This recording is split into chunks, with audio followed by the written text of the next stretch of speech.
How about Dean of the College of Agriculture, Dean Charles E. Barnhart.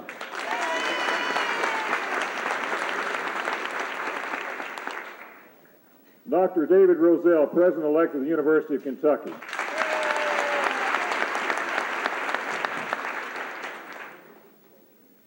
Seated right next to me here is a fellow that so many of you know so well, Coleman White, Assistant Director of Extension for 4-H. And Paul Everman, Executive Vice President of the Kentucky Farm Bureau, who gave our invocation. Seated next to him is a fellow that has worked so hard on this center. First of all, he was working with the Economic Development Administration, and then later he retired from that job, and we put him to work with Friends of Kentucky 4-H, and he's now our treasurer, Charlie Mason.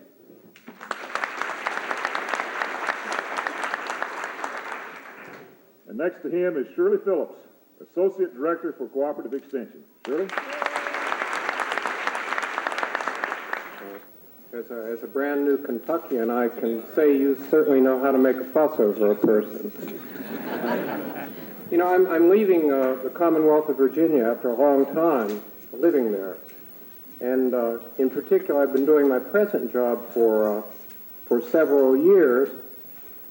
And when I moved to the job, I inherited a secretary, a wonderful secretary who had trained she trained me and she trained several of my predecessors in that job. You all know the kind of person that I'm talking about. And when I decided to leave and come to the University of Kentucky, I thought I detected just a little bit of sadness on her part. So I said to her, I said, Mary, don't be upset. They're going to hire someone who will do this job much, much better than I ever did it.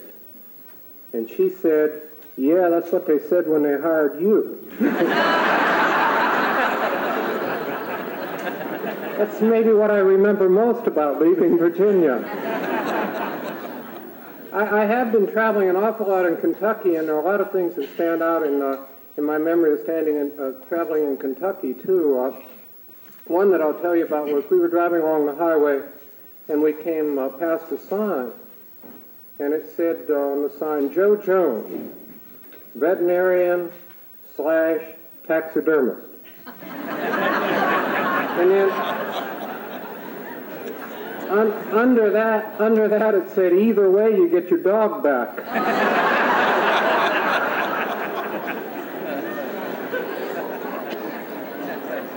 I want to thank you for inviting me to take part in the dedication of this Kentucky Leadership Center. It's a wonderful opportunity for me to meet this group of people who are representative of the interest in 4-H in Kentucky. And I'm always glad to do an event associated with 4-H, the youth program of our University of Kentucky's Cooperative Extension Service. Kentucky has 224,000 young people enrolled in 4-H programs. That makes it the largest in the South and the second largest in the whole nation. I believe everyone associated with this project should be proud of their accomplishments. And I certainly congratulate you for successfully undertaking to build a leadership center that is truly representative of a fine educational program. It's a considerable source of pleasure for me to come to Kentucky and be associated with such a quality, forward-looking effort. I especially want to congratulate the Friends of Kentucky 4-H, made up of business and civic leaders from throughout the state, for their leadership in initiating and completing this Kentucky Leadership Center. Their unselfish expenditure of time, money, and effort will reap benefits to Kentucky and our nation for many years to come. It's easy to see how their efforts benefit people when you see results such as those reported in a recent study of the university's sociology department. That study, the results of that study indicate that farmers with 4-H backgrounds have more education, higher gross sales from their farms, and higher net income. This is a clear indication that an educational concept, namely 4-H, that is more than 75 years old, continues to be a viable force in our society. and especially within the Commonwealth of Kentucky. This Leadership Center will help the university and all of you, we hope, we do invite you to use the center, to continue the educational heritage and to make the best better for our youth. It also will provide an ideal setting for training volunteer leaders, homemakers, agricultural groups, community leaders, professional staff members, and a host of other groups and associations. For the College of Agriculture, the center will be used for all educational programs in agriculture, home economics, 4-H, and community development. This facility will help the university to continue to develop and implement innovative ways of reaching farmers with information that will help them realize more income from their land by using the research information developed in the agricultural experiment stations. Various civic, church, and other groups in this area and throughout the state should find this to be a fine facility for retreats, meetings, and other activities. We genuinely want it to be a community center. Let me once again congratulate everyone associated with this project. It's the realization of a dream, not a dream of selfish glory, but a dream of altruism that will continue to help people develop into the kinds of citizens needed to keep our state and our nation strong. I personally am very proud to be part of this program, and I look forward to continuing at the University of Kentucky to build the educational systems associated with youth programs. Thank you all. President Roselle, distinguished and important people here at the head table, and the most important people of all, those of you out in front that caused this to be a reality. Lynn Schrader indicated that I was sort of a reluctant partner in this thing, and they had to make a few trips to see me to get my support. That's one way of getting people to do things.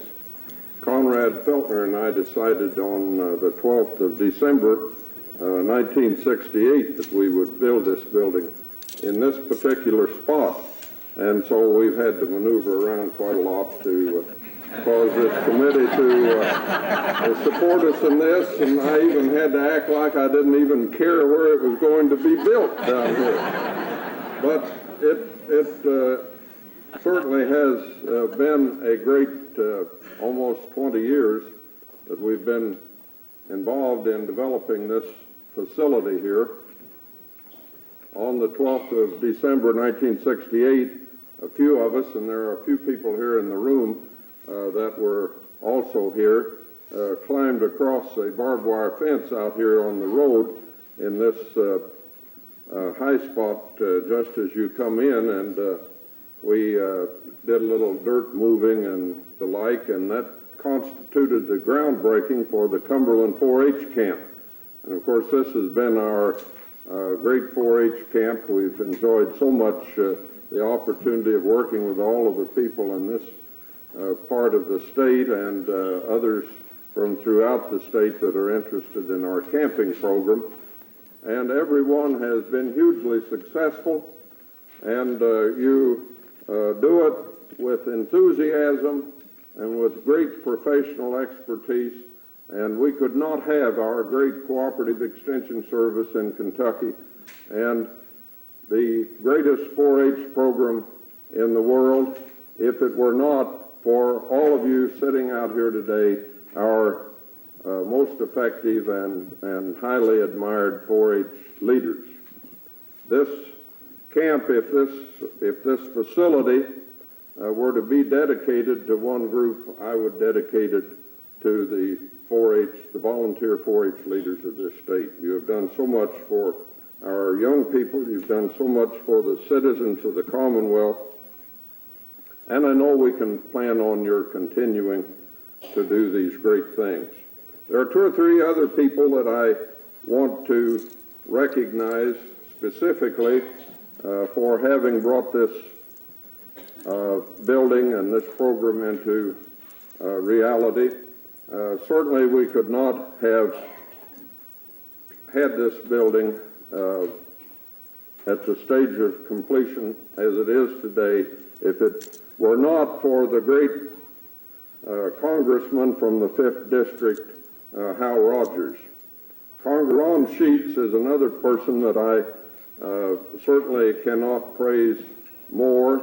Ron is not a graduate of our College of Agriculture, but we have no person in this state that has been a more effective, loyal, and dedicated. And Coleman, I want to especially thank you and recognize you for the wonderful job you have done with our 4-H program since you have been assistant director for 4-H, and for all of your innovative and imaginative ideas and things that you have done to improve our 4-H program, and the hours and hours of persistence that you have given the development of this building.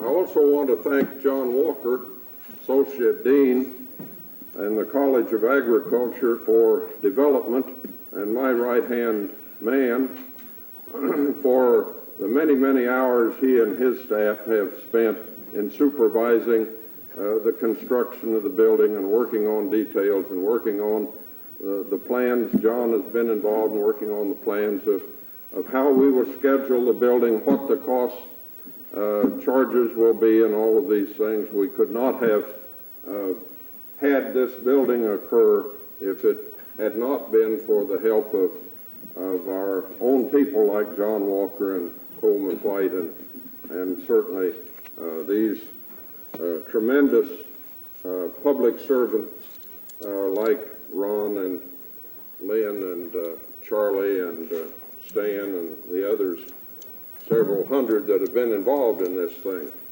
So I hope you all are as happy with the building and with the accomplishments here as I am. Thank you. There's a couple of points that I would like to share with you, and a couple of people that, by couple in my definition, there's more than one. So there's a couple of things that I would like to do at this time in honor of these persons. It's a real pleasure for me to say to you, I hope that you saw some plaques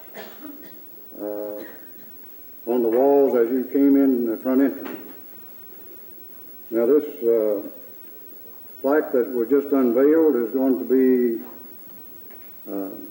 erected on the right of the front doors as you enter the facility. And as you come through those doors, you entered into, I think, a beautiful lounge. There's been some tribute paid to the individual that this lounge is named for, but I would like at this time to ask Ron Sheets, for whom this lounge is named for, to stand and remain standing until I recognize 3 other persons. If you would, Ron, thank you. I think it's just a magnificent place for the board to meet, and of course it's for your use, and I'm sure that many of you will probably use it more than the board of directors will. And Lynn, I think it would be appropriate for you representing the board of directors to stand. Reference has been made to Conrad Feltner. Sarah, a very good friend of mine, and members of her family are here. We're very pleased that they're here, and I would ask that they stand at this time.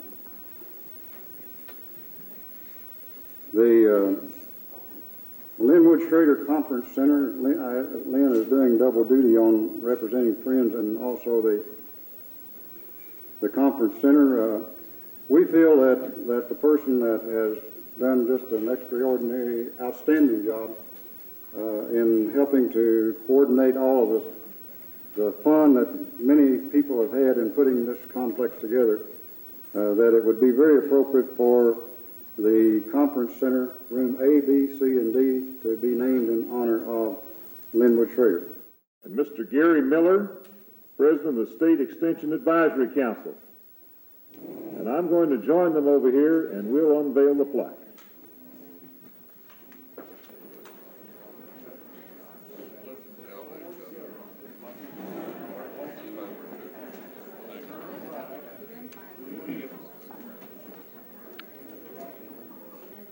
of it.